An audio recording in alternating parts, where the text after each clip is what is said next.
Opa, deixa eu ver se está no ar aqui. Bruno, boa noite. Pessoal, eu estou com um problema aqui na câmera, a gente está aguardando a Cintia entrar. Deu um problemazinho na internet, desculpa a demora. Mas, Bruno, vou pedir para você se apresentar e começar a adiantar o assunto enquanto a gente organiza aqui os bastidores do Hangout. Legal. Fique em casa, já pode fazer essa introdução, cara. Fica à vontade, a casa é sua. Legal, obrigado, então, Roberto, pelo convite, primeiro, para fazer mais um Hangout aqui no Hipnoterapia Social. Meu nome é Bruno Gianola. Eu sou de Sorocaba, aqui no interior de São Paulo, e eu já estudo PNL há 10 anos, estudo bastante PNL, desde que eu comecei, a princípio mais por questões internas, questões pessoais. Eu fazia curso técnico e tinha problema para conseguir falar em público, não conseguia apresentar trabalho. E aí uma colega de sala, na época, tinha feito desses cursos de alto impacto, que você vai na sexta, fica quase sem dormir, sai no domingo, faz regressão e tal. E aí ela me falou que esses cursos ajudavam na questão de desenvolvimento pessoal. Nessa época, quando eu fui saber da existência desses materiais, eu já estudava um pouco de comportamentos e linguagens corporal, através de livros mesmo, ficava lendo o Corpo Fala da vida aí. E aí eu fui sendo inserido nesse contexto de que algo na nossa mente pode mudar, nossa programação pode mudar, e me interessei por aprender a programação neurolinguística, a PNL. E fiz logo a formação practitioner em PNL, só depois eu fui fazer esse curso de alto impacto, aí fui fazer para ver como era. Mas o interessante foi que eu não, apesar de ter melhorado bastante a questão que eu queria trabalhar, que era falar em público, o medo de falar em público, conseguir me apresentar, eu percebi que logo de cara ela não foi resolvida 100%. Então, eu sozinho ia pegando as bibliografias, os materiais sugeridos no curso que eu fiz, para ir estudando. Aí eu aprendi alguma técnica, usava comigo, aí eu aprendi a outra, achava, dá para adaptar essa técnica junto com essa, e eu fui focando em mim mesmo, aprendendo um monte, lendo bastante, e fui melhorando essa questão de falar em público. Entrei na faculdade e logo no primeiro semestre, eu era o aluno do nosso grupo de 10 pessoas que era escolhido para apresentar, e aí, menos de 8 meses depois de formação, de estudos, eu já tinha conseguido resolver isso. Hoje em dia, eu tenho mais facilidade para resolver essa questão, porque eu sei outras ferramentas, sei aplicar melhor do que eu sabia, obviamente, no começo. E aí, como eu gostei muito da PNL, eu não parei de estudar. Eu continuei estudando e sempre aprendendo com o foco de desenvolver coisas em mim. E, naturalmente, em conversa com amigos, com colegas de trabalho, eu acabava, de vez em quando, oferecendo, aplicar alguma técnica em alguém, oferecendo fazer alguma cura de fobia em alguém que tinha uma fobia. Só que o mais interessante é que, às vezes, pessoas que eu não tinha nem oferecido ajuda, só de conversar, de conviver um pouco de tempo, a pessoa falar de questões internas dela, e eu, usando uma mentalidade da PNL, com os pressupostos da PNL, pensando em questões de ressignificação, como que aquela pessoa estava olhando aquele assunto e, através de algum padrão de linguagem ou contando uma história, eu ajudava ela a olhar aquele assunto de outra forma. Eu comecei a ter feedback de várias pessoas, tanto colega de taekwondo, do taekwondo, que eu faço taekwondo, como do trabalho, como da faculdade. As pessoas começaram a me falar, olha, depois que a gente começou a conversar, esse assunto resolveu, ou esse assunto já está bem melhor. E até muitas pessoas falavam que eu devia ser psicólogo, fazer psicologia. E eu fazia faculdade de ciências contábeis, nada a ver. Eu não tinha mesmo pretensão de entrar na área de desenvolvimento pessoal. Eu queria fazer para mim, e aí eu comecei meio que aceitar usar para pessoas próximas. Usar esse conhecimento que eu tinha tido, obviamente, num curso até então que eu tinha feito, com pessoas próximas. E aí eu sempre estive procurando mais material, procurando mais leituras, procurando cursos. Aí em 2013, eu voltei a fazer cursos mesmo, eu fiquei muito tempo só lendo e aplicando no trabalho. Tinha pessoas no trabalho que às vezes tinha uma convivência difícil, e às vezes pessoas que eu convivia todo dia, quase o tempo inteiro, e era com essas pessoas que eu ia treinando padrões de linguagem, treinando técnicas de rapport, de calibração, de saber que hora que eu posso sugerir alguma coisa para a pessoa, que ela vai me ouvir, que hora é melhor não sugerir. Então, eu fui desenvolvendo bastante. E em 2013, eu voltei a fazer cursos. Fiz outra formação practitioner em PNL. Aí, nessa época, eu já estava estudando mais hipnose, já estava fazendo hipnose com as pessoas. E eu aprendi hipnose nas formações em PNL, obviamente que você aprende, né, a hipnose, e livros, assim, de Richard Bandler, John Grinder, ou Atravessando Passagens em Psicoterapia. Na época eu lembro que eu li os livros do Antônio Carreiro, li alguns livros que no Orkut o pessoal falava de hipnose, o hipnotismo de Carl Weisman, que o Samed traduziu e publicou gratuitamente. Então eu comecei a aplicar, comecei a fazer hipnose. E um pouquinho depois dessa época, eu já estava com um grupo de pessoas que me via como referência em PNL, em hipnose, em alguma coisa de desenvolvimento pessoal, e algumas pediam para eu atender, fazer sessões, ou ensinar alguma coisa, e o que deu mesmo uma desencadeada em me lançar para começar a ensinar e começar a atender, foi que eu montei grupo de estudos. Então, na época, pegava a casa de alguém, organizei primeiro um grupo de amigos para ensinar PNL. Então, peguei alguns amigos que tinham interesse em aprender, eu não ia cobrar nada, não ia dar material, não ia fazer nada. Eu ia falar, aí a gente ia fazer alguma coisinha ali, alguma técnica, alguma dinâmica, e as coisas foram acontecendo. Depois eu comecei a ensinar hipnose, aí eu comecei a atender pessoas, comecei a alugar sala para atender.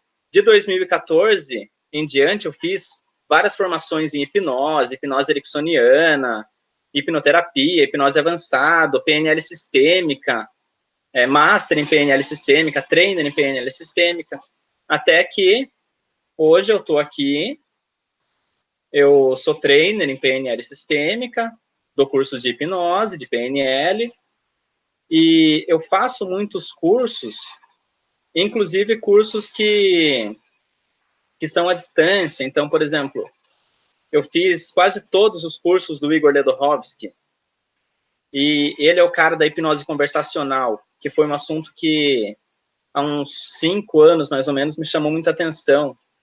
Então, eu peguei lá um material de hipnose conversacional, um curso que era em CD, eu ficava ouvindo no carro, e aí, aí cada CD, ele propõe alguns exercícios para você ir aplicando, conceitos de comunicação, conceitos de influência, como eliciar estados nas outras pessoas, estado interno, ou seja, como eliciar emoções nas outras pessoas. E aí você aprende que quando você quer influenciar alguém, você influencia essa pessoa através da emoção e não através da lógica. E aí, a hipnose conversacional, a hipnose, de uma forma geral, consiste em você aprender a se comunicar com uma parte da pessoa que vai mudar como ela está se sentindo. Quais são as emoções, quais são os sentimentos dela naquele momento, e você vai primeiro tornar ela mais aberta a receber uma determinada sugestão, para depois sim introduzir uma ideia. E aí esses cursos iam dando exercícios para fazer. você, durante o dia, fazia, conversando com alguém e tudo mais. E no final do curso, tem uma sugestão. Agora você vai fazer hipnose conversacional com 5 pessoas por dia durante 1 ano. E esses 5 por dia, ele considerava de segunda a sexta, considerava 5 dias úteis na semana e eram 5 dias que você ia fazer. E eu fiz. Então, eu usava ferramentas de hipnose conversacional, e geralmente eu contava metáforas embutidas, começava a contar uma metáfora, aí puxava uma outra metáfora e tudo mais, e foi muito legal, muito proveitoso, e hoje eu vejo que a hipnose conversacional é uma ferramenta extremamente importante. Então, eu ensino hipnose, no curso eu dou dicas de hipnose conversacional, porque quando eu for montar uma turma de hipnose conversacional, vai ser um curso de mais ou menos 10 dias. E esse curso que você está divulgando aí, Roberto, ele é um curso de 2 dias.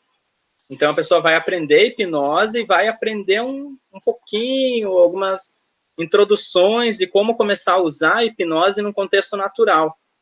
A hipnose conversacional é aquela que você usa sem contar que está usando. A pessoa se envolve na comunicação, altera o estado interno e, como a gente conhece os conceitos da hipnose, o que você está fazendo? Absorvendo a atenção consciente da pessoa e se comunicando com uma outra mente da pessoa que a gente chama de inconsciente. Então, a gente sempre tem essa mente que está criticando as informações, que está analisando se faz sentido, se está certo, está procurando referências, está procurando, às vezes, prova para contestar aquilo, ou no sentido de provar que está errado, ou provas para comprovar que aquilo está certo. E a hipnose, ela capta a atenção desse crítico, desse consciente, e se comunica direto com o inconsciente, que é uma mente que sente mais, que vivencia mais. Então, quando a gente vai começando a desenvolver habilidades de hipnose, a gente aprende naturalmente a fazer isso. E a hipnose conversacional, você faz esse processo sem falar para a pessoa que vai fazer hipnose. Então, assim, vamos pensar conceitualmente sobre o que a nossa mente está fazendo enquanto a gente está vivendo nossa vida. A gente acha que está vivendo uma realidade, um mundo real. Só que cada pessoa processa esse mundo real de uma forma, do jeito que ela aprendeu a dar significados para as coisas, do jeito que ela aprendeu a prestar mais atenção em algumas coisas e prestar menos atenção em outras. Ou seja, algumas coisas ela nem percebe, nem se dá conta, e outras ela dá um valor muito grande. E outra pessoa pode ser o contrário, ela dá valor muito grande para aquela que a primeira nem se dava conta, e o que é para a primeira é muito importante, para ela não tem tanto valor. Então, se a gente for pensar num conceito de realidade, é como se fosse tudo uma grande ilusão geral que todas as pessoas têm, mas que, em geral, as pessoas acham que têm a noção de uma realidade verdadeira. Então, eu acho que a realidade minha é verdadeira, porque ela faz todo sentido para mim. Mas ela faz todo esse sentido para mim porque foi o jeito que eu aprendi a ver as coisas. E se eu encontro outra pessoa que a realidade é diferente da minha, a princípio as realidades vão se chocar. E aí quem tiver mais congruente da própria realidade, quem tiver mais certeza, mais senso de autoestima, muitas vezes acaba influenciando a realidade do outro e ajudando o outro a ver o mundo de uma forma diferente. Não existe uma forma correta, uma forma melhor de ver o mundo. Existe a forma que te ajuda a ter resultados. Então, a gente sempre vê, às vezes, a pessoa se dando mal, dando tudo errado na vida dela, a pessoa está engordando, está cheia de vício, ansiedade. Aí alguém vai dar um feedback para ela, falar sobre o que ela poderia mudar, sugerir alguma coisa, e ela trata aquilo como se ela tivesse certa e o jeito dela fazer as coisas fossem o certo e a realidade dela é a verdadeira, só que para outra que está errada, ela está feliz, está num relacionamento legal, está com mais saúde. Então, aquela velha história, você quer estar certo ou quer ser feliz? Se a gente for pensar conceitualmente, através dos conceitos da PNL, não existe um jeito certo de ver o mundo. Existe o jeito que te deixa feliz, saudável, ter relacionamentos saudáveis, ter qualidade de vida saudável. É a pessoa que lida bem com dinheiro. Então, existe a forma que faz a gente ter sucesso. E sucesso para cada um é o que aquela pessoa quer obter, o que é importante para ela. E olha que interessante. Daqui a pouco eu vou começar a falar sobre as metáforas, que são o tema principal desse Hangout, mas eu quero abrir esse enquadramento agora para a gente ter uma noção de por que e como as metáforas funcionam. Como nossa mente cria a realidade e como a nossa mente está sempre processando a realidade e a realidade é uma para cada pessoa, significa que não existe uma realidade verdadeira. Outro ponto. Tudo que a gente fala para alguém, aquela pessoa vai processar internamente. Então, se eu falo para alguém uma determinada frase ou uma palavra como praia, aquela pessoa, para entender, ela vai ter que gerar alguma coisa interna na cabeça dela, na mente dela, que não estava sendo gerada, que vai fazer ela entender o conceito de praia. Existem duas formas principais que a nossa mente trabalha. Uma é pelo quadro formado na nossa mente. Então, se eu falo praia, a pessoa pode imaginar uma praia e ela pode imaginar, por exemplo, água de coco, que é um objeto ou um item que normalmente no conceito dela de praia existe. Ou você pode falar praia e a pessoa pode pensar em mar. Pode falar praia, a pessoa pode pensar em areia. Ou seja, ela pode pegar o quadro daquilo e a mente dela pode olhar coisas que existem naquele cenário e ela pode começar a pensar sobre essas coisas. Isso é uma forma que a nossa mente funciona. A outra é pelo tamanho do segmento. Então, a pessoa não precisa necessariamente criar uma imagem daquilo. Ela pode criar uma imagem, mas o jeito que a mente dela vai funcionar é um pouquinho diferente. Vejam se faz sentido. Eu posso falar, por exemplo, veículo, e a pessoa pode pensar num carro. Ou eu posso falar meio de transporte, e a pessoa pode pensar num carro. A pessoa vai pensar no que a PNL chama de segmentação. Se você fala uma palavra, ela tem um determinado tamanho de característica.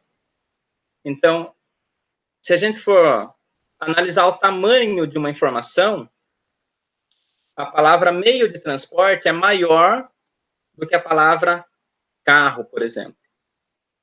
Carro pertence ao grupo meios de transporte. Então, se você fala para alguém carro, ela pode pensar em carros, de uma maneira geral, ou seja, ela está trabalhando no mesmo nível de informação. Ela pode pensar num carro específico, ou seja, ela está especificando mais a informação do que a informação que você deu, ou ela pode pensar em veículos ou meios de transporte e pensar de uma forma maior sobre aquilo. E as pessoas têm características de pensar em segmentos. Algumas pessoas têm uma tendência de falar mais do que é específico, elas querem dar mais detalhes das coisas, e outras pessoas querem falar mais de coisas de uma forma geral. E aí vem algumas questões, dependendo de qual desses tipos de pensamento a pessoa utiliza mais, pode ser que ela tenha algumas facilidades de comportamento ou de sucesso e algumas dificuldades. A pessoa que pensa muito no específico, ela tem facilidade de ver um quadro amplo. Então, ela vai estar sempre pensando no pequenininho, ela não vai ver o todo. E a pessoa que vê muito o todo, ela vai estar provavelmente sobrecarregada. Várias pessoas que eu converso ou que eu atendo, quando me dizem que estão sobrecarregadas, eu pergunto, o que está sobrecarregando você? Quase sempre a resposta está num tamanho de segmento muito grande. Por exemplo, tudo está me sobrecarregando. Aí, quando eu sugiro que a pessoa detalhe, ou seja, pense em segmentos menores, e faça uma lista, dificilmente tem mais de 10 itens que estão sobrecarregando a pessoa. E aí ela consegue lidar com cada item separado e não precisa lidar com tudo de uma vez. Existe uma outra forma de segmentar, que é a lateral, que agora a gente vai começar a pensar sobre metáforas. Quando a gente segmenta algo lateralmente, ou seja, a gente pensa numa informação e, ao invés de pensar numa informação maior ou menor, e, ao invés de pensar num quadro, igual eu estava dando o exemplo da praia, eu posso pegar o que a gente pode chamar de analogia. Então, eu posso falar de carros da Fiat e da Ford. Eles estão no mesmo tamanho de informação, mas não são a mesma coisa. Normalmente, as metáforas são isso. O que significa metáfora? Transportar alguma coisa para além do que aquilo é. Quando você está fazendo uma metáfora, agora a gente vai começar a entrar um pouquinho mais, eu dei essa introdução para começar a entrar um pouquinho mais numa parte mais técnica mesmo sobre metáfora. Quando a gente está falando sobre metáfora, a gente está pensando que a gente vai falar alguma coisa sem falar diretamente sobre a coisa que a gente está falando. Olha só, eu posso falar, por exemplo, sobre minha mente, sobre meu cérebro, que eu estou muito cheio de pensamentos, eu não consigo dar conta das coisas. Aí alguém pode falar assim, realmente, um computador, quando está processando muitas informações ao mesmo tempo, às vezes ele trava. E aí, ele precisa fechar alguns processamentos primeiro, resolver os processamentos que estão abertos e depois começar a abrir novos processamentos. Eu estava falando da minha cabeça, que eu estou sobrecarregado, e você vem me falar sobre computador. O que tem a ver? Tudo. Qualquer coisa pode ser uma metáfora para qualquer coisa, se a gente tiver habilidade para usar. Então, nesse exemplo, você não falou diretamente o que a pessoa tem que fazer. Você criou uma metáfora. Então, o conceito de metáfora é transportar alguma coisa para além do que aquilo é. Ou falar sobre alguma coisa sem falar diretamente sobre o que você está falando. Agora, voltando um pouquinho. Nossa mente sempre está processando informações, dessas duas formas que eu falei. É impossível você falar com alguém e a pessoa, se ela estiver escutando, prestando atenção, não processar aquela informação e não gerar nenhum tipo de identificação interna sobre a informação que você falou. Se você fala, por exemplo, eu tenho sede, o que a pessoa vai fazer? Entender a sua frase e provavelmente ela vai fazer uma análise interna para ver se ela também tem sede. Aí ela vai prestar atenção e pensar, nossa, agora que você falou, é verdade, eu também tenho sede. Ou então ela vai pensar, você está com sede, mas eu não estou. Ela vai procurar se identificar com o que você falou. Enquanto a gente está se comunicando com alguém, lembra que a pessoa tem um mecanismo consciente, prestando atenção, e um mecanismo por trás que está reagindo. A hipnose é você aprender a usar os padrões de comunicação de uma forma que você atrai a atenção desse mecanismo da frente e se comunique com o mecanismo de trás. Quando a gente fala em metáforas, algumas pessoas se remetem a histórias fantásticas, a heróis, dragão, mago, bruxa e tudo mais. Só que metáfora pode ser qualquer tipo de história. E provavelmente, eu até comentei nos grupos de alunos e no Facebook, no Instagram, quando eu divulguei esse Hangout, que provavelmente as metáforas são uma das ferramentas mais poderosas de comunicação e de influência, quando a gente consegue entender a estrutura dela e usar de uma forma com qualidade. Elas podem, desde que o mundo é mundo, desde que as pessoas se comunicam, os conhecimentos, as sabedorias, desde tempos antigos, eram passados através de histórias. Então, já é uma cultura que vem acontecendo. E ela pode ser usada na terapia, mas normalmente a gente vê histórias sendo contadas muito em questões de ensino, em educação, religião, influência e vendas, aquela questão do storytelling, de cases. Você vai lá e conta sobre alguém que tinha uma dificuldade e essa dificuldade provavelmente é a dificuldade que o seu público-alvo tem, e aí aquela pessoa com o seu produto resolveu a dificuldade que ela tinha. Então você está contando uma história antes de... Você não está empurrando, vendendo o seu produto diretamente. Você está contando uma metáfora que vai fazer a mente da pessoa criar todas as representações internas daquilo que você quer que ela crie. Então, lembra que quando você fala que você está com sede, a pessoa vai pensar sobre sede. Você fala praia, a pessoa vai pensar sobre uma praia. Você fala sobre alguém que tem um problema parecido com o dela e que resolveu o problema de uma determinada forma, ela vai se identificar com aquilo e ela vai pensar que ela também pode resolver o problema dela. E a única forma que ela sabe, ou uma das únicas que funcionam, é a sua, é o seu produto. Então, as metáforas, as histórias têm sido muito usadas na questão de vendas. Só que elas também podem ser usadas, por exemplo, para manipulação, para seita, praticamente qualquer lugar que existem pessoas. Então, você tem lá um grupinho de amigos, ou mesmo algum tipo de seita, religião, ou uma escola, qualquer coisa. Isso me lembra o filme A Onda.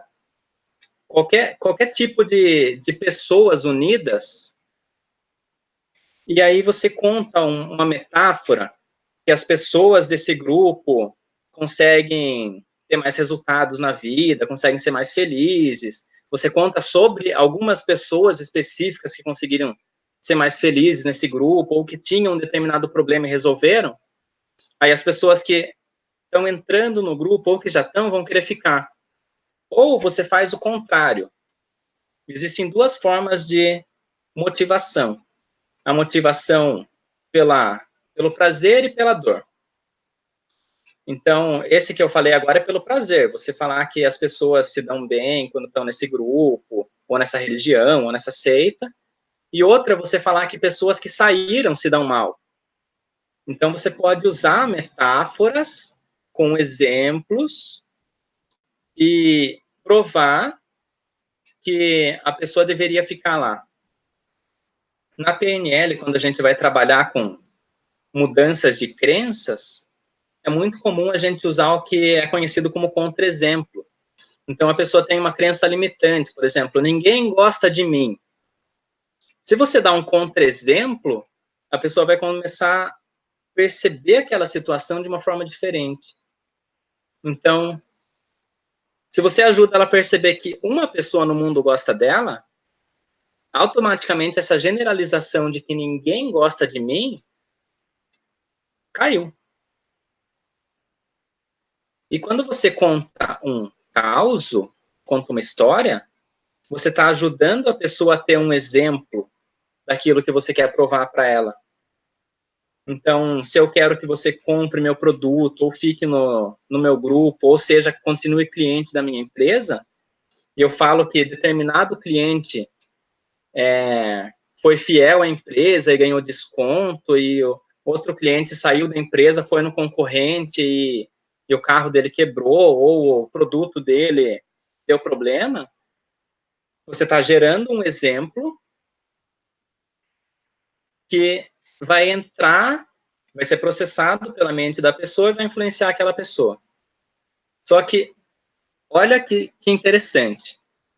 Tudo que a gente fala tem uma parte criticando e vendo se isso pode entrar na sua mente e fazer efeito.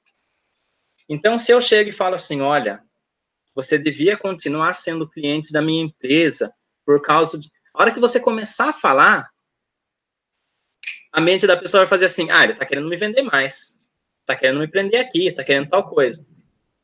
E o crítico vai segurar um pouco essa informação. Talvez um pouco da informação passe, só que ela vai criticar mais, ela tem uma tendência a rejeitar aquela informação. Quando você começa a contar uma história, é como se o inconsciente da pessoa falasse assim, é só uma história, é inofensiva, pode deixar passar. E aí você começa a contar uma história, a pessoa fica entretida pela história, e ela não vai ficar criticando tanto. É comum a gente falar que a metáfora vai direto para o inconsciente. Porque a pessoa não vê como algo que pode ser prejudicial a ela. Então, você usa a história vai ser processada internamente pela pessoa. Se você souber usar a linguagem, se você já tiver conhecimento de linguagem hipnótica, você souber algumas características de comunicação, que eles são estados, trazem à tona estados internos na pessoa, que absorvem atenção, e uma série de outras capacidades de comunicação, a sua metáfora vai gerar emoções na pessoa. E a emoção vai gerar uma mudança corporal na pessoa, vai gerar uma mudança de química interna na pessoa, hormônios, neurotransmissores, e ela nunca vai pensar em um determinado assunto, numa emoção, da forma que ela pensaria se tivesse em outra emoção. Então, uma pessoa que sabe usar essas ferramentas, ela vai ter uma noção de qual emoção gerar, vai ser mais fácil para ela usando metáforas, porque ela vai passar pelo senso crítico de uma forma mais fácil. Aí, quando ela estiver gerando aquela emoção, as sugestões vêm de uma forma mais indireta, por exemplo, meu vizinho fez tal coisa e deu certo. Não é você tem que fazer isso e me dá o seu dinheiro agora e compre sempre de mim. E aí, a pessoa vai representar aquela informação. Quando ela representou uma vez, alguns neurônios, algumas representações internas já se conectaram na pessoa e ela nunca mais vai pensar naquilo da mesma forma que ela pensava antes. Então, olha só, a metáfora pode tanto libertar as pessoas de limitações, de frustrações, de doenças, ou ela pode prender as pessoas, ela pode criar doenças, criar dificuldades para as pessoas.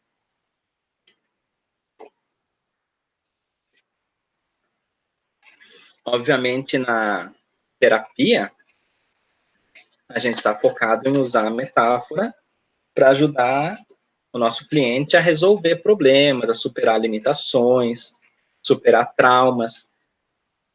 E às vezes você não precisa nem necessariamente contar uma metáfora sobre o problema da pessoa.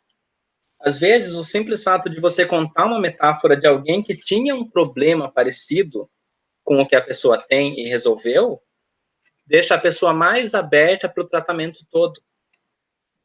Então, às vezes a pessoa chega já com dúvida, com resistência, será que eu não estou perdendo tempo aqui? Será que não vai funcionar? Será que é verdade isso? Nossa, hipnose, mas na TV o pessoal come cebola e pensa que é maçã. Eu não sei se é verdade isso, parece truque, não sei se funciona, mas é a única saída que eu tenho. Aí, se é uma metáfora bem contada, uma história bem contada sobre pessoas que resolveram, ela já vai começando a criar representações internas de pessoas que resolveram e se identificar e acreditar mais, está mais aberta a acreditar que ela pode resolver também. Então, vamos ter sempre em mente que as pessoas estão processando tudo que elas ouvem. Todos os exemplos do que as pessoas ouvem são fatos, e cada fato que a gente toma como verdade vai modificando o nosso sistema de crenças, os contra-exemplos vão modificando nosso sistema de crenças, e normalmente, quando você conta uma história de alguém, aquilo é uma prova de algo. Então, eu estou, por enquanto, falando de metáforas mais próximas da realidade. Por exemplo, você falar sobre seu vizinho, você falar sobre alguém do seu trabalho que resolveu aquele problema, ou sobre um cliente.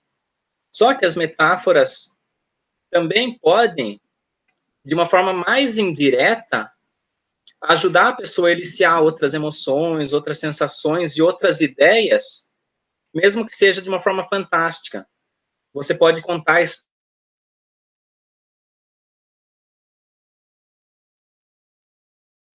por orcs, e se a pessoa estiver entretida na história,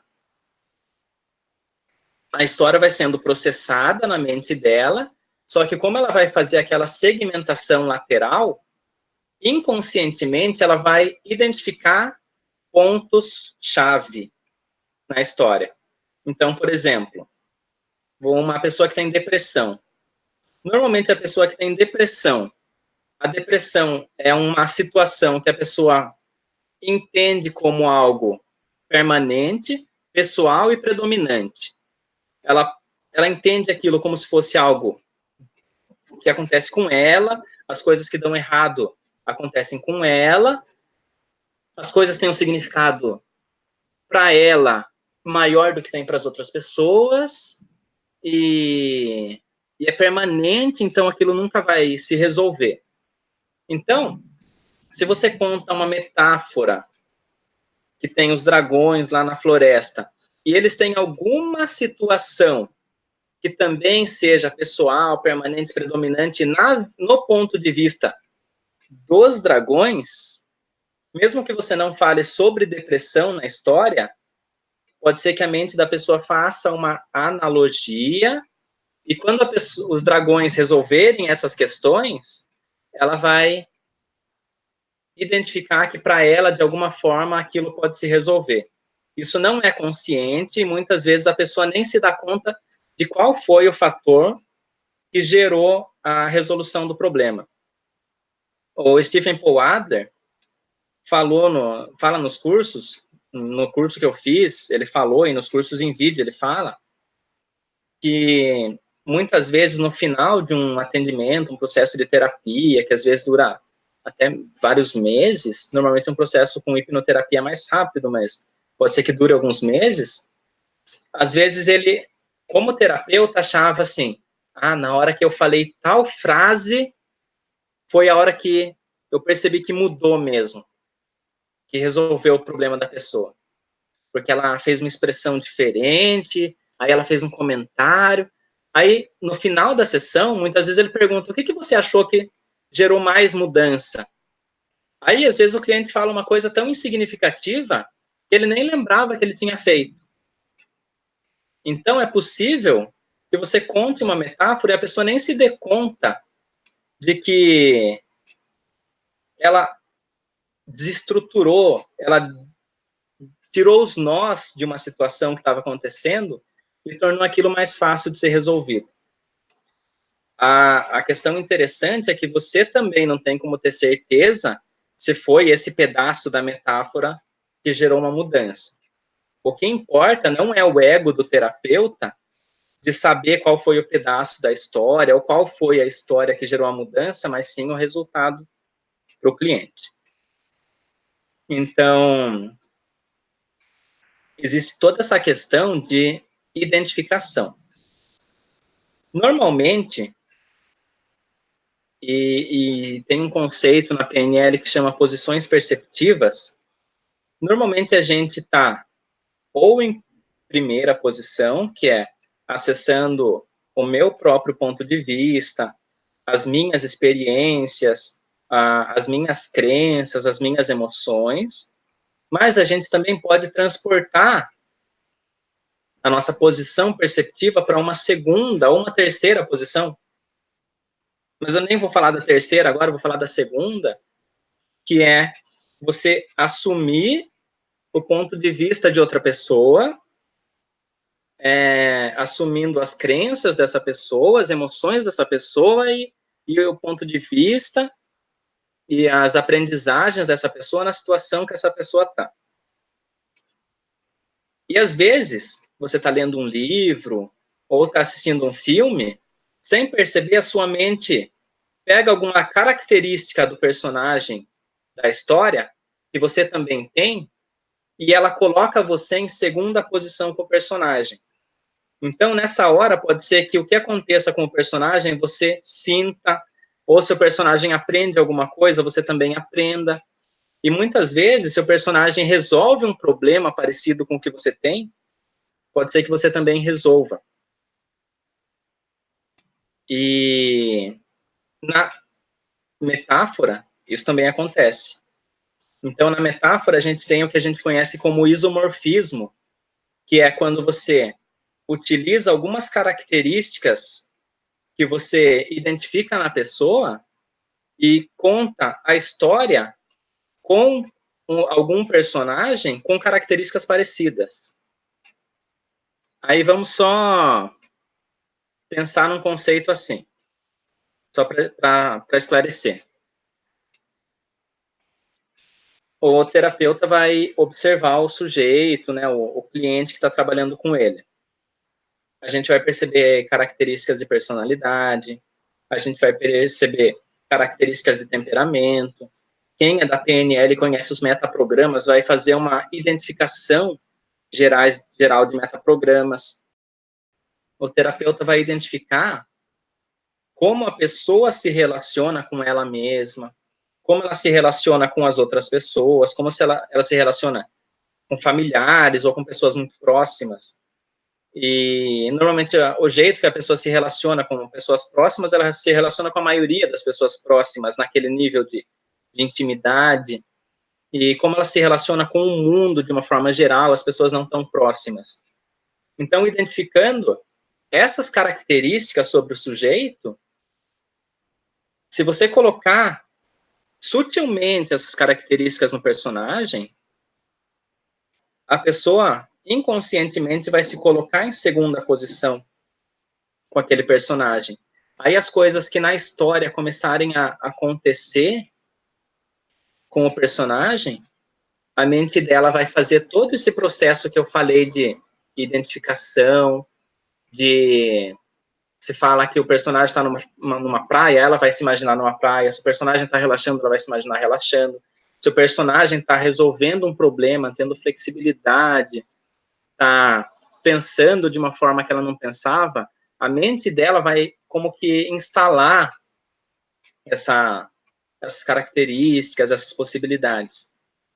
Então, o isomorfismo é você colocar características da pessoa, das relações da pessoa com o problema, com ela mesma, com o mundo, com familiares, e quanto mais disso tiver, de uma forma mais indireta, mais vai ser a conexão inconsciente da pessoa.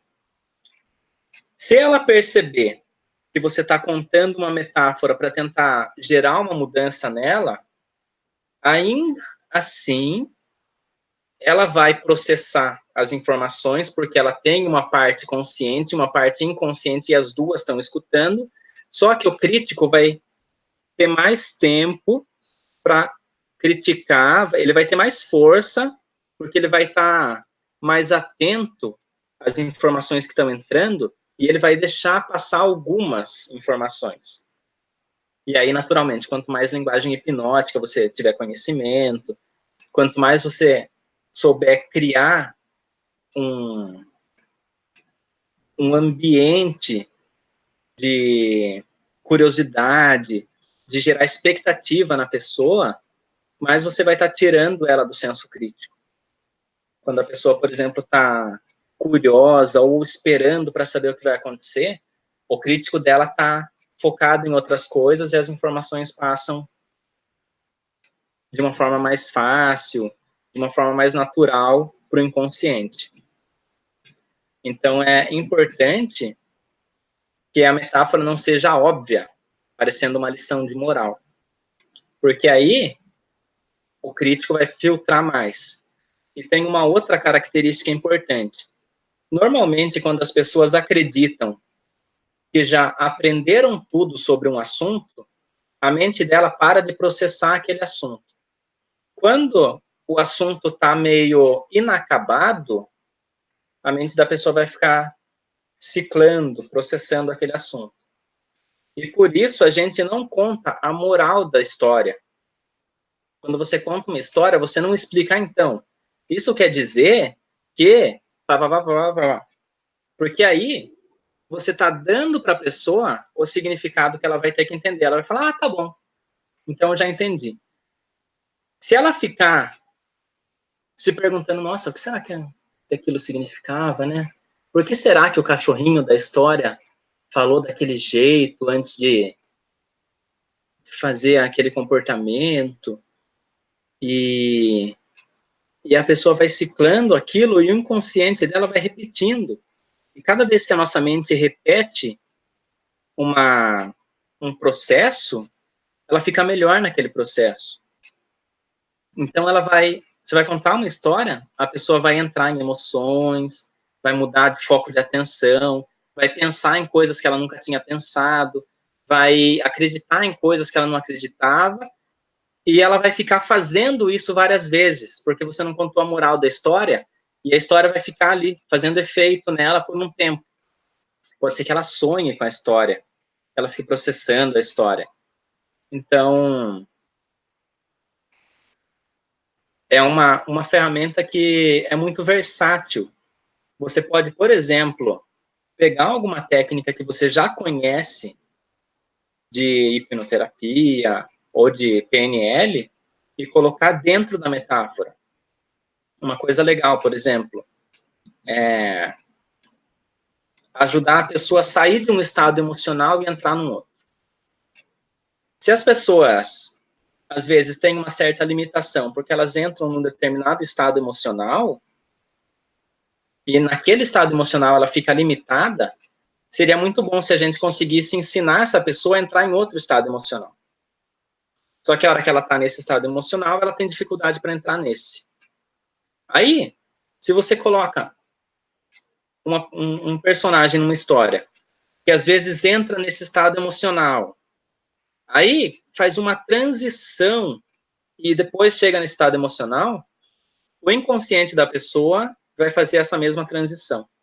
E a pessoa vai acessar esse estado emocional. Na PNL, a gente sempre trabalha com o estado atual e estado desejado. Eu não sei se vocês estão me vendo espelhado, mas para mim, a esquerda está aqui e a direita está aqui. Eu imagino que vocês estão vendo a esquerda aqui e a direita aqui. Então, se eu tenho um estado atual, é o jeito que eu estou agora. Quando eu vou começar a contar uma história, o meu personagem da história, a minha história de maneira geral, ela vai buscar referências para espelhar o estado atual do meu sujeito, do meu cliente. Aí, o estado desejado é como o meu cliente gostaria de estar. E tudo que tem no meio é a intervenção que você vai fazer. É como esse personagem vai fazer, como ele vai pensar, o que ele vai sentir, pelo que ele vai passar para chegar aqui, no estado desejado. E é importante que isso seja indireto. Então, por exemplo, a pessoa fala assim, eu estou sem tempo para conseguir treinar minhas músicas de piano que eu toco. Você não vai contar a história, você pode até contar, mas você não vai provavelmente contar a história do seu vizinho que estava sem tempo para ensaiar música de piano. Você vai contar a história de alguém que teve uma determinada característica, que não estava conseguindo dar conta da empresa que tocava. Ou alguém que não estava conseguindo ir fazer academia. Você vai pegar e transportar tanto o problema quanto as relações da pessoa, quanto a pessoa mesma, e você vai mudar aquilo para algo parecido. Existe um mito com relação a isso que a gente fala da pessoa perceber conscientemente, porque normalmente quando alguém conta um problema e você começa a contar uma situação, a maioria das pessoas percebe que você está usando aquilo como exemplo. Então, o fato da pessoa perceber não vai estragar totalmente a história. Mas é interessante que ainda aquilo pareça um exemplo, uma coisa indireta, e não que você está dando uma lição de moral, ou que você já tem a forma correta que aquela pessoa deveria se comportar. Porque senão aquilo vai ter um efeito parecido com uma sugestão direta. Por que você não faz isso? Por que você não faz uma agenda? Por que você não escreve? Isso pode funcionar. Não quer dizer que só porque foi direto, que o senso crítico filtrou, que a pessoa não vai gostar. Pode ser que você fale, o senso crítico da pessoa recebeu aquela informação, gostou e falou, legal, boa ideia, não tinha pensado nisso. Então, não quer dizer que porque a pessoa percebeu que você está dando um exemplo também, que não vai funcionar de jeito nenhum. A questão é, se for mais indireto, melhor. E se você não der a moral da história, melhor ainda. Aí, o que são algumas características importantes para quem está contando uma metáfora, uma história? Primeiro, a pessoa ter a habilidade da absorção da atenção consciente. Igual eu falei, a primeira coisa que a gente faz quando a gente está hipnotizando alguém, seja uma hipnose formal, seja uma hipnose conversacional, é que a pessoa esteja com a atenção focada no hipnotista. Para você mudar o estado de alguém, você tem que estar naquele estado primeiro. Então, se você quer que a pessoa dê importância e atenção para essa coisa que você está falando, a primeira pessoa que tem que dar importância e atenção para aquilo é você. Então, você vai falar como se você estivesse prestando atenção na pessoa e no assunto que você está falando. Você vai usar o olhar de uma forma que você estaria olhando para algo que você está dando atenção. E você vai usar um tom de voz que você usaria se você estivesse falando de algo muito importante. E a pessoa vai espelhar você. Principalmente, para quem já sabe PNL, se você já tiver num nível legal de rapport. Então, a sua linguagem toda não verbal vai demonstrar que aquele assunto é importante, que aquele assunto é interessante, e que a pessoa deveria prestar atenção, sem você precisar pedir atenção. Então, tem aquela coisa de vá primeiro. Quando você quer influenciar alguém ou gerar um estado interno em alguém, você entra primeiro nesse estado. Aí a pessoa vai perceber o que mudou na sua fisionomia, na sua respiração, na sua postura, no seu tom de voz, e ela vai aprender de uma forma indireta com você como entrar naquele mesmo processo. Igual eu falei da segunda posição. Ela vai quase como que entrar em... Às vezes ela vai entrar em segunda posição com você, ou ela vai fazer alguma coisa como só ter uma noção e já voltar para primeira posição, que é a posição dela mesma. Então, ela vai ter um vislumbre daquilo e acessar aquilo. Outra coisa legal sobre a segunda posição. Quando na PNL a gente tem um pressuposto que fala que todas as pessoas já têm todos os recursos de que elas precisam para agir de uma forma efetiva. A questão é, se eu já tenho, por que minha vida eu não sou milionário, saudável, bem-sucedido, organizo o meu tempo, se eu já tenho? Porque você não está conseguindo mobilizar esses recursos agora para os objetivos que você tem. Só que eles estão aí. E quando você identifica ele em alguém, você tem tendência de identificar mais nos outros aquilo que você tem mais. Então, quando você identifica uma característica num personagem de uma história ou em outra pessoa, e você se envolve, você se identifica com essa pessoa, você indiretamente vai estar gerando associações e recursos necessários para aprender com essa pessoa o que ela já consegue fazer. Então, a pessoa vai olhar você ali falando como se aquele assunto fosse importante e ela vai dar importância para aquele assunto. Então, uma característica, uma coisa legal para a gente contar histórias, e assim, quando eu falo metáforas, podem ser causos, situações, exemplos, qualquer coisa, é você conseguir absorver a atenção da pessoa. Outra coisa é ter uma questão, um senso de criatividade. E aí muita gente fala assim, eu não sou criativo. Eu nunca fui criativo. E a criatividade é como se fosse uma boa relação entre o nosso senso crítico e o nosso inconsciente. Tem algumas linhas que falam que o cérebro esquerdo, a parte esquerda do cérebro, o hemisfério esquerdo, é uma parte mais orientada para noções de tempo, para lógica, para razão, para crítica, pensar em questões de passado, presente e futuro. E o lado direito, o hemisfério que sente mais, que vivencia mais, que vive o momento. E a nossa tendência natural é pensar que a criatividade vem de uma ativação maior do lado direito.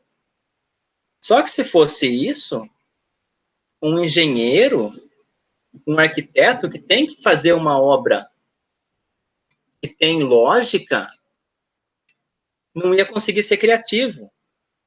Então, a criatividade é uma relação boa entre o lado direito e esquerdo, ou consciente e inconsciente. E como que a gente cria isso? Basicamente, deixando o crítico sair do caminho. Quando a gente pensa que a gente vai criar alguma coisa nova, normalmente o nosso crítico vai falar assim, você vai criar, mas você tem que fazer isso bom, certo, sem errar, você tem que ser inteligente, você tem que ser engraçado, e crie uma coisa que seja tudo isso. Só que aí você já inibiu o seu lado criativo, o seu lado que ia começar a gerar. Então, um exercício legal para quem quiser desenvolver mais esse senso criativo é simplesmente falar sem ficar pensando sobre o que você está falando. E uma forma legal de fazer isso é pensar num cenário, no mar, numa outra dimensão, em outro planeta, né? Se você fosse pequenininho e estivesse dentro de um tijolo, sei lá. E aí você começa a imaginar e descrever à medida que você vai imaginando.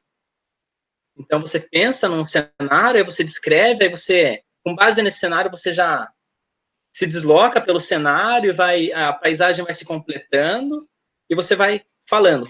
Pode fazer isso sozinho. O que isso vai te obrigar? A não ficar pensando. Então, o seu crítico não vai fazer assim, nossa, mas será que tem lógica isso? Já não tem, porque você está pensando que você está explorando um vulcão de outro planeta, por exemplo. Então, você nunca vai saber, provavelmente, não, logo, pelo menos, como é um vulcão de outro planeta por dentro. Então, o seu crítico vai desencanar de tentar fazer aquilo parecer ter lógica, e o seu lado mais criativo vai conseguir fluir melhor. E com o tempo, você vai se acostumando a fazer isso com pessoas. Então, você começa a contar sobre coisas sem saber se vai fazer sentido no final, e aí você deixa a sua mente falando ali, pensando e já falando, e à medida que você vai criando, você vai chegando em pontos, ou você pode começar a criar uma história que você não sabe o que vai acontecer depois, e ver o que vai acontecer no final. Com um detalhe, se você quiser contar uma história feliz, você não precisa pensar na história feliz. Você entra num estado de felicidade e começa a contar alguma história, que a sua mente, por associação, vai trazer coisas felizes. Quando você está feliz, você tem mais tendência a pensar em coisas felizes do que tristes. Quando você está triste, você sai na rua, vê o mundo, você pensa, o mundo é triste. Se você vê alguém feliz, é como se fosse um choque de realidade, porque você está triste. Então, se você quer que a sua metáfora tenha um conteúdo ainda emocional, depois que você já tiver uma prática legal de falar sem ficar criticando, pensando, você está sendo bom, legal, inteligente, você entra num estado. Aí, necessariamente, a sua metáfora vai acompanhar aquele estado e vai ter a ver com aquele estado. Outra coisa é ter a capacidade de contar alguma coisa em 1 minuto ou em meia hora. Então, de acordo com o seu objetivo, pode ser que você queira entreter a pessoa ali e ficar meia hora falando sobre o mesmo assunto, e aí você vai encher de detalhes, vai encher de características e tal. Você vai usar a sua comunicação de uma forma mais misteriosa, ou seja lá qual for a emoção que você está querendo gerar na pessoa, ou você conseguir, resumidamente, contar uma história que é praticamente a mesma que essa, só que em 1 minuto, de uma forma mais rápida, mais direta. Isso é uma habilidade. Se você percebe que, quando você vai contar um caos que aconteceu com você mesmo, nossa, ontem eu fui numa festa, e você vai contar para alguém isso, você percebe que você conta muito rápido, comece a treinar contando isso mais devagar. Então, se normalmente você conta um filme em 1 minuto, comece a tentar contar esse mesmo filme em 5 minutos, ou em 10, ou em meia hora. E se você é aquele tipo de pessoa que começa a falar, e falar, e não consegue falar as coisas rápido, comece a treinar, ser um pouquinho mais direto, mais objetivo, e aí se você sempre demora meia hora para falar de um filme, tem gente que, às vezes, tem tanto isso, que o filme dura 1 hora, a pessoa demora 2 para contar. Porque ela conta como que ela se sentiu, o que ela pensou, ela faz referência a outras coisas e tudo mais. Então, comece a treinar contar as coisas num tempo menor. Isso é uma habilidade que você vai ter desenvolvida para quando você for precisar, você não precisar treinar. Um erro comum de alunos, às vezes, é achar que porque ele entendeu racionalmente uma coisa, ele sabe aquilo. E eu sempre gosto de falar que quando você entendeu alguma coisa racionalmente, você está pronto para aprender. Você não aprendeu ainda. Então, isso tudo se dá com prática. Você começar a tirar o seu crítico da frente. Esse exercício que eu falei de ir criando um mundo diferente, você pode depois se desafiar.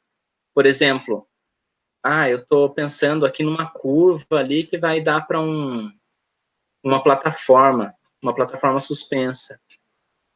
E a hora que você estiver virando a curva, você dá uma sugestão para você mesmo que na plataforma tem alguma coisa escrita na parede. Você não sabe o que é ainda. E você só vai saber a hora que você olhar. Aí você você bloqueia o senso criativo e você se força a deixar a sua mente fazer alguma coisa. E aí você olha e lê. Não passe por aqui. Seja lá o que for. Ou então, você está num determinado lugar e toca o telefone e alguém fala uma frase. Sem você saber qual frase é, você pega o telefone e ouve que frase vai ser. Então, isso vai tirando bloqueios criativos. Uma coisa muito comum que, quando eu ensino esse exercício, eu vou conduzindo ele com alunos, ou eu dou em grupos de estudos das turmas de alunos, e às vezes eu falo assim, agora você vai abrir um papel e tem alguma coisa escrita, o que é? Aí a pessoa, a letra tá borrada. A letra tá borrada, a pessoa tá se afastando da continuidade da história. Então, o que a pessoa tem que fazer? Ela não pode fugir da continuidade da história, ela tem que sempre estar avançando. Se você está contando uma história que um personagem chega para outro e fala, vamos participar de uma aventura, aí o personagem fala, não.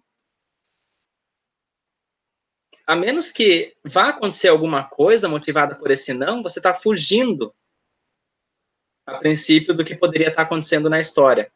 Então, pelo menos no começo dessa prática, sempre aceite as informações e deixe a história seguir em frente, nunca voltar. Então, você vai ter uma frase escrita, ela vai estar numa língua que você consegue ler, porque o nosso senso crítico, às vezes, para não deixar a gente criar, ou para não se frustrar por achar que pode ser que a gente não consiga criar uma frase na hora, fala assim, tá borrada a letra, não dá para ler. E aí parece que você criou uma coisa, só que na verdade você está fugindo dessa parte criativa. Então, vamos lá. Eu falei da absorção da atenção, de deixar a mente criativa fluir e de contar uma coisa ou em muito tempo ou em pouco tempo. Outra coisa que é legal é você ter várias histórias na sua cabeça. Então, você pode pegar livros de história, livros de metáforas, livros de metáforas terapêuticas, se forem o caso, e memorizar algumas histórias. Mas é legal você ter situações corriqueiras também, de coisas que aconteceram com pessoas, ou coisas que alguém te contou, que quando você está ouvindo, depois que termina de ouvir e tal, você pensa, nossa, essa poderia ser uma boa história para eu contar para alguém. E aí você vai tendo um repertório de histórias que você vai aprender a adaptar de acordo com o problema que uma pessoa tem. Você pode pegar uma mesma história e, assim, a história não precisa ser necessariamente verdadeira só porque você está falando sobre seu vizinho. Você pode começar falando sobre alguma coisa que seu vizinho fez, mas na hora de adaptar para a situação que você quer da pessoa, você mudar alguma coisa. Desde que seja com boa intenção ou para ajudar a pessoa, tá tudo bem. Você fazer isso dentro de um contexto de contar histórias. Eu não gosto de contar mentiras. Então, tem uma pequena distinção aí. E é legal desenvolver a habilidade de contar histórias e adaptar as histórias que você conhece para a situação das pessoas. E, por fim, um outro treino legal é você pegar alguma coisa que aconteceu no seu dia ou no dia anterior e contar para alguém essa coisa.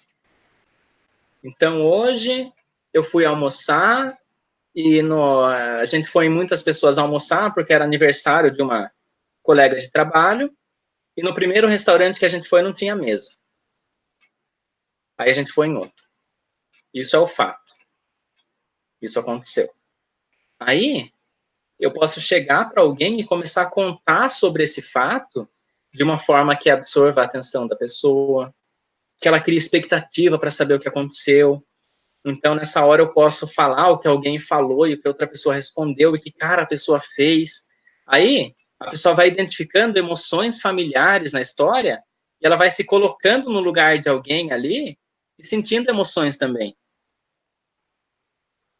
Então, é um exercício interessante pegar coisas, mesmo que não seja algo, nada demais que aconteceu no seu dia, e tentar contar para alguém de uma forma que pareça interessante. E você vai desenvolver essas habilidades de contar a história.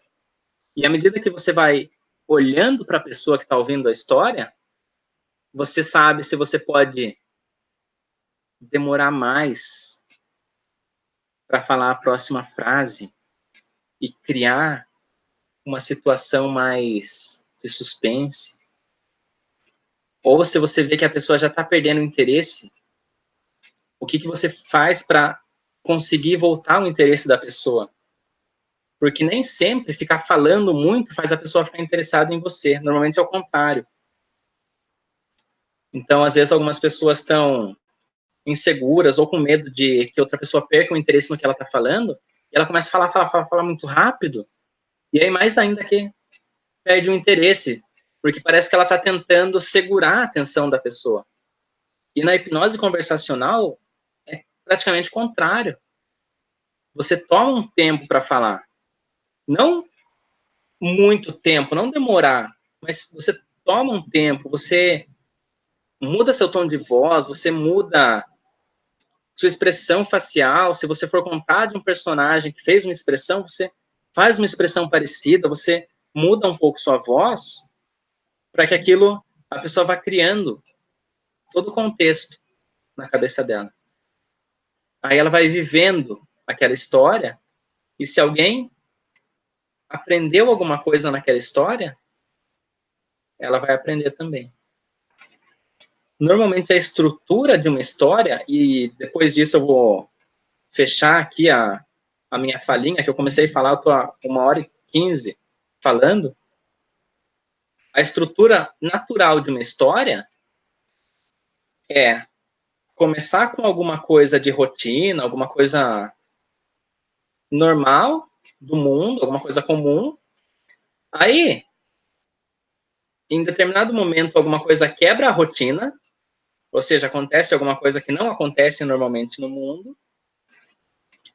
E depois alguém interage com alguém ou faz alguma coisa e algum personagem sai modificado, ou tendo aprendido alguma coisa positiva, ou tendo se dado mal porque fez alguma coisa. Então, lembra que eu falei lá no começo? Olha, teve cliente que comprou esse produto e economizou 6 milhões de reais. Ou então, teve cliente que não comprou esse produto, foi no concorrente e perdeu 6 milhões de reais. Se a pessoa tem uma característica a mais que ela se motiva pelo prazer, ela vai se motivar mais se o personagem da história se deu bem. Ela vai querer ser igual ao personagem. Se ela se motiva mais pela dor, o personagem se dá bem na história, pode ser que não motive tanto ela. E ela precisa que aquele personagem se dê mal ou tenha muita dificuldade para resolver o problema, porque aí ela vai ser aquela coisa de conseguir no pain, no gain. Sem dor, sem ganho. Então, isso também entra na questão que eu falei de observar a pessoa e ver as características, o temperamento dessa pessoa, para você saber o que tem que acontecer na história que vai motivar aquela pessoa ou começar a gerar uma mudança interna. Se ela tem um padrão de buscar o positivo, você vai contar uma história que um personagem está buscando um sonho, um objetivo. Se a pessoa tem um padrão de fugir da dor, você vai contar uma história que alguém está sofrendo, está tendo dificuldade, E só tá se mexendo, só tá tirando a bunda da cadeira para parar de sofrer. E o que motiva ela é parar de sofrer. E o que motiva essa é buscar o prazer. Se essa daqui, que só se motiva pela dor, estiver numa situação neutra, ela nunca vai se mover.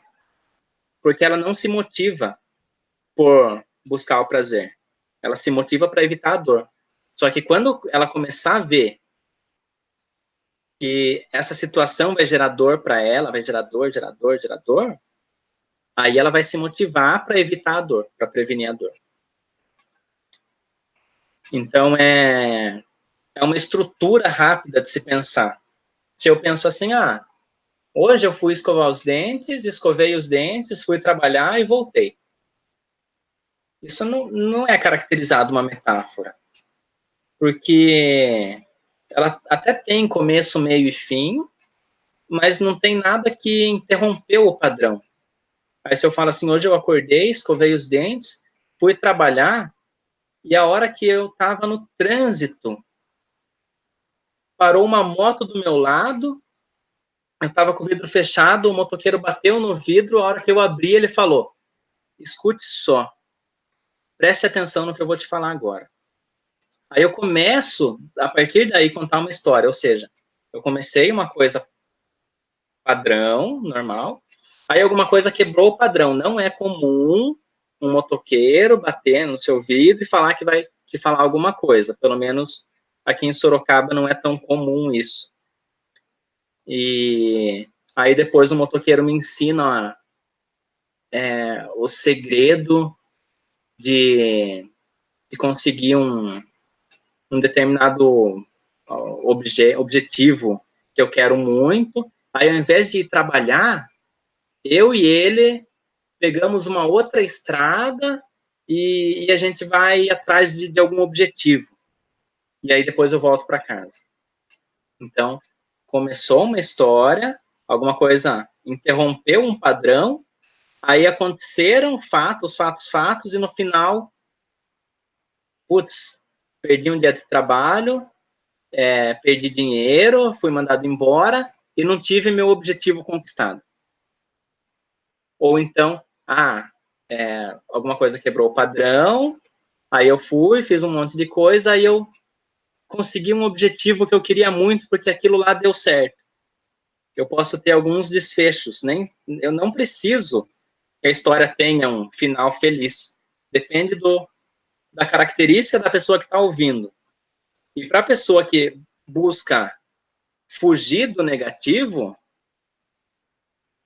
o final feliz é não ter perdido o emprego. Então, se eu conseguir manter meu emprego na história, eu tive quase praticamente um final feliz. Ou então, se uma característica da pessoa ela desviar o foco das coisas, e eu conto essa história, eu estou dizendo que eu estava indo trabalhar, desviei o foco, eu estou dando uma interpretação, mas, gente, as metáforas são simbólicas, são arquetípicas e são indiretas. Eu estou dando um exemplo de interpretação agora, e eu pensei nessa história agora, então ela não está elaborada ainda, e nem é a ideia agora pensar em contar uma história aqui, mas eu estou pensando num possível exemplo de alguém que perde muito foco, que vê uma coisa, já quer seguir aquilo, daí vê outra, já quer seguir, vê um seriado, quer assistir, vê um filme, já quer assistir, daí ela tinha que estudar, mas aí ela sai do foco muito, aí eu conto uma história dessa e no final eu perdi o emprego. É inofensiva essa história, porque ele nunca vai entender, ou ele provavelmente não vai entender que eu estou contando uma história sobre uma característica que ele tem, que é perder o foco, e que isso pode gerar problemas para ele. Mas pode ser que a mente dela pegue aquilo e transporte no que eu chamei de segmentação lateral. Então, tudo que você fala, a pessoa está representando. A pessoa tem uma realidade. E ela representa a realidade dela. A hora que você fala alguma coisa, você está influenciando o jeito que ela pensa sobre as coisas. E você vai mudando crenças da pessoa. Você mostra que coisas são possíveis, mostra que coisas são diferentes do jeito que ela pensava, e a realidade interna da pessoa vai mudando. Quando você muda a emoção da pessoa, ela vai ver a realidade de um jeito diferente. Então, esse foi eu poderia ficar falando muito mais, mas eu quero dar uma noção geral de que, sabendo o que fazer com histórias e com metáforas, é praticamente ilimitada a quantidade de opções que a gente tem para influência, para mudança, para processos de cura, para processos de ensino, de aprendizagem, de vendas, de manipulação. Então, as metáforas são provavelmente uma das ferramentas que, na minha opinião, são mais poderosas de comunicação. E, bom, no que eu tinha me programado para falar, eu encerro aqui. Aí eu quero ver com o Roberto aqui se ele quer fazer algum comentário, se alguém mandou alguma pergunta, e eu posso responder à medida do que eu for pensando, tendo conhecimento. Bruno, surgiu aqui muitas perguntas. Não vai dar tempo a gente responder todas, cara. São muitas. Tem pergunta aqui sobre metáforas, sobre som, relacionado aos sonhos e as metáforas, sobre estudos, sobre crianças, até sobre religião tem, sobre as metáforas, até nas redes sociais, na ansiedade. Cara, tá cheio de perguntas aqui. Eu vou lhe fazer a seguinte proposta. Como a gente já estourou nosso horário, né? Que tal a gente fazer outra live para responder somente as perguntas? Pode ser. Pronto, aí vamos combinar isso aqui off. E aí a gente manda para o pessoal, e quem puder mandar as perguntas, né, pode, como a gente vai ter tempo agora para responder as perguntas, pode enviar todas elas para a gente, que a gente responde em um dia só todas as perguntas. Deixa eu só entender. O que você acha? A gente vai gravar e disponibilizar, ou vai abrir outro desse? Vamos pensar nisso. Fazer ao vivo? A gente pode fazer ao vivo, pode fazer gravado. Vamos pensar a melhor opção para a gente, dependendo da nossa agenda, né, que anda meio corrida, né, que a gente sabe disso. Sim. Mas aí a gente pensa nisso aqui, mas de qualquer forma, quem puder enviar as perguntas agora, quem está vendo a live agora, já pode mandar as perguntas que a gente responde. Se a gente gravar, a gente faz a pergunta na gravação. E se fizer ao vivo, também responde ao vivo na próxima live. Combinado. Beleza? Eu só quero que você responda uma pergunta que essa não precisa ser na próxima live, que é sobre o curso, que tem 3 perguntas sobre o curso, que é se eu vou aprender metáforas no curso agora em Sorocaba, né, que é na próxima semana. Se eu vou aprender metáforas sobre o curso, né, a quem se destina o curso, e se repete um pouco essa pergunta, mas fala um pouco sobre o curso e responda essas 2 perguntas, que com certeza você vai responder a outra. Tá, vai sim aprender metáforas no curso. Inicialmente, o curso vai apresentar conceitos da mente, conceitos de linguagem, conceitos de como a mente funciona, como ela trabalha. Então, a gente vai ter aí 2 dias falando bastante, aplicando bastante ferramentas, aprendendo como eliciar emoções, eliciar estados nas pessoas, e vai ter metáforas. A gente vai falar de metáforas, vai falar a estrutura das metáforas, e além disso, tem uma surpresa que tem a ver com metáforas também, que a pessoa pode gostar bastante. Que é um material meu, elaborado por mim, sobre metáforas, que ela pode gostar bastante fazendo inscrição no curso. E o curso se destina a pessoas que... Tá um som aí, Roberto, se você puder... Aí, obrigado. O curso se destina a pessoas que desejam, primeiro, entender mais sobre como a mente dela, os processos internos, os comportamentos funcionam e das outras pessoas, e que querem aprimorar a habilidade de comunicação, tanto consigo mesmas como com as outras pessoas. Ela vai aprender a mudar estados internos nela, vai aprender a mudar estados internos nas outras pessoas, gerar algumas intervenções simples, ela vai saber gerar algumas mudanças nela e nas outras pessoas, vai aprender a desenvolver a habilidade de obter confiança rapidamente de alguém que ela conhece há pouco tempo, e como fazer para a comunicação dela ser mais aceita pela mente inconsciente das outras pessoas quando ela está se comunicando. Então, o foco não é necessariamente as pessoas que querem começar a atender com PNL, nem fazer apresentação em hipnose de palco. Até ele também se destina a essas pessoas. Várias ferramentas a gente vai fazer aquelas brincadeiras de hipnose, de colar a mão da pessoa, fazer a pessoa esquecer o nome e tudo mais. Mas tudo isso é para a pessoa aprender que, uma vez que ela entende como a mente das outras pessoas funcionam, e ela sabe fazer alguém colar a mão e não conseguir tirar, ela sabe influenciar a pessoa num nível inconsciente. E que ela só precisa fazer algumas coisas diferentes para gerar uma mudança. Ela está se você cola a mão de alguém, você já está influenciando o inconsciente da pessoa.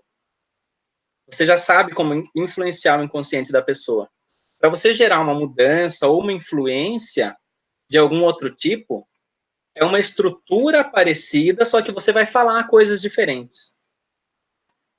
Então, tem muitos coaches que fazem, tem muitos terapeutas que fazem, mas assim, tem corretor de imóveis, vendedores que fazem, às vezes pessoas curiosas que querem mais buscar questões de autoconhecimento mesmo, pessoas que querem se comunicar melhor, ser mais carismáticas no que estiverem falando. Tem gente que, na hora de falar, às vezes, fica com vergonha de falar, ou sente que está incomodando os outros enquanto está falando.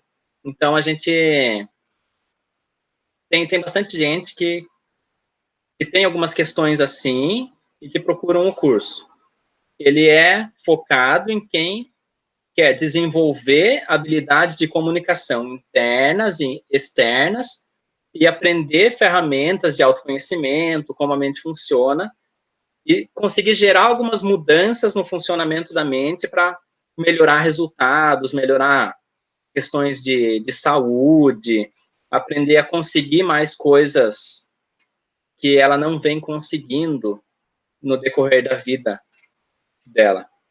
Então, o público é bem abrangente, porque todas as pessoas deveriam querer aprender a se comunicar melhor consigo mesmas e com as outras, e querer ter mais autoconhecimento.